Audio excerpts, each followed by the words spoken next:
Hello guys, welcome to my new mini blog. আজকে গেলাম রামনবমীর উপলক্ষে দুর্গাপূজা দেখার।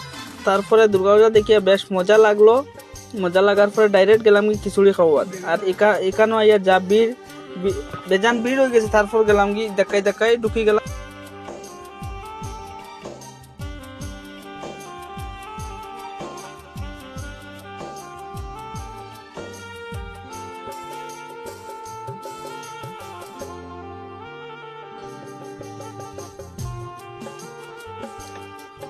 ঢুকার পরে গিয়া টেবিল ঢুকাইলাম, খালি টেবিল।